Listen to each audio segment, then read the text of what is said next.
अस्सलामुअलैकुम वरहमतुल्लाहि वबरकातुहू। मैं हूँ नगमा शाहीन। आज की वीडियो में हम एक ऐसे टॉपिक पर बात करेंगे जो हर मुस्लिम सिस्टर्स के दिल के करीब होती है, हिजाब। मैं कुछ अपनी पर्सनल एक्सपीरियंस भी शेयर करूँगी जो आपको हिजाब की पावर से रूबरू कराएगा, तो इस वीडियो को एंड तक ज़रूर देखिए। सबसे पहले जानते हैं कि हिजाब है क्या। हिजाब मीन्स टू कवर, यानी कोई भी ऐसा स्कार्फ, कोई भी ऐसा कपड़ा जिससे सर के बाल कवर हो जाए और चेस्ट कवर हो जाए। इस्लाम में मुस्लिम लेडीज़ को लूज़ कपड़े पहनने की हिदायत दी गई है जिससे उसका बॉडी शेप रिवील ना हो। ज़रूरी नहीं है कि आप ब्लैक बुर्का या फुल्ली कवर्ड अबाया ही पहने, आप वो भी ड्रेस वेयर कर सकती हैं जिसमें आपके सिर्फ हथेली नजर आए और टखनों तक पैर विजिबल हो। ये तकवा के लेवल पे भी डिपेंड करता है। आपने देखा होगा बहुत सारी मुस्लिम लेडीज़ फुल्ली कवर्ड होती है, ग्लव्स, सॉक्स, ओनली आईज ही दिखती है उनकी। सुभान अल्लाह, उन लोगों को अल्लाह ने हाई लेवल का तकवा दिया है। मैं आपको हिजाब से रिलेटेड अपनी स्टोरी बताती हूँ कि कैसे मैंने हिजाब करना शुरू किया। जब मैं 10th क्लास में थी तो मेरे पापा का ट्रांसफ़र हो गया। 10th के बाद मैं एक नए शहर, नए लोग, वहाँ के लिए मैं बिल्कुल नई थी। फिर मेरा एडमिशन 11th में हुआ।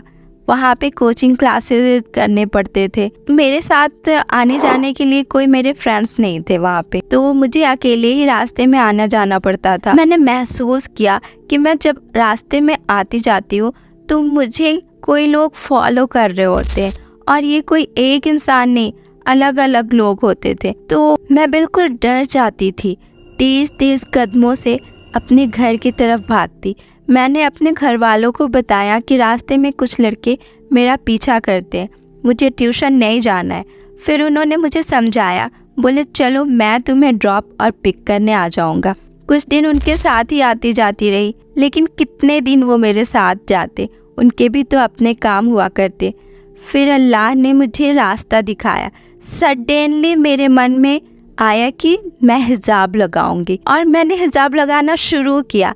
फिर अल्हम्दुलिल्लाह इस प्रॉब्लम से मुझे पूरी तरह से निजात मिल गई। तब मैंने हिजाब की ताकत को फील किया और जाना कि क्यों मुस्लिम लेडीज़ को हिजाब करने का हुक्म दिया गया है। तो इससे ये भी प्रूफ हो गया कि हिजाब को बेशक हम अपना प्रोटेक्टर कह सकते हैं। हिजाब करना ये आपके खुद का डिसीज़न होता है जो रूहानी होता है, लेकिन यहाँ पे मैंने प्रॉब्लम से बचने के लिए हिजाब किया था जो टेम्पररी था। फिर जब मेरी शादी हुई, मैं नए शहर में आई, तो वहाँ फिर से हिजाब छूट गया। मैं सोचती थी मेरे साथ में मेरे हस्बैंड है जो मुझे प्रोटेक्ट करते ही है, तो फिर अब हिजाब की क्या ज़रूरत। मगर जब एक दिन एक लेडी ने मुझे कहा कि आपका नाम क्या है, मैंने बताया, तो उन्होंने कहा कि मैं आपको कुछ दिन से देख रही हूँ, मुझे आपको देख के लगता ही नहीं कि आप मुस्लिम हो, आप तो बिल्कुल हमारे जैसे लगते हो। तो उस दिन मुझे एहसास हुआ कि मैंने अपनी असली पहचान खो दी है।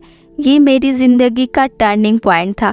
अब अल्हम्दुलिल्लाह दूर से ही लोग देखकर बता सकते हैं कि उसने हिजाब लगाया है, वो एक मुस्लिम लेडी है। हिजाब सिर्फ एक कपड़े का टुकड़ा नहीं बल्कि अल्लाह का हुक्म है। कुरान और हदीस में हिजाब के बारे में क्या कहा गया है उस पर रोशनी डालते हैं। सूरह अहज़ाब और सूरह नूर में हिजाब का जिक्र किया गया है, जहाँ हिजाब का असल मकसद इज़्ज़त और तहफ़्फ़ुज़ देना है। हिजाब को लेकर बहुत सारे मिसकंसेप्शंस हैं। कुछ लोग इसे औरत के हुकूक के ख़िलाफ़ समझते हैं, जो बिल्कुल गलत है।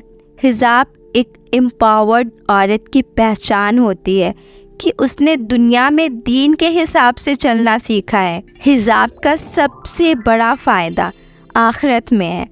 अल्लाह ताला हिजाब पहनने वाली औरतों को जन्नत में बेहतरीन सज़ा देंगे। हिजाब एक सदका जरिया बन सकता है और इसके जरिए हम आखिरत की कामयाबी हासिल कर सकते हैं। सुभान अल्लाह। आई होप आपको मेरी वीडियो से, मेरी स्टोरी से कुछ ना कुछ नॉलेज और क्लैरिटी मिली होगी हिजाब को लेकर। If you like my video and you want more such type of video, subscribe to my channel और अपने दोस्तों और रिश्तेदारों से शेयर कीजिए क्या पता अल्लाह ने आपको ज़रिया बनाया हो उनकी हिदायत का। अपनी दुआओं में मुझे और मेरी फैमिली को याद रखें। जज़ाकल्लाह खैर। अस्सलामु अलैकुम व रहमतुल्लाहि व बरकातुहू।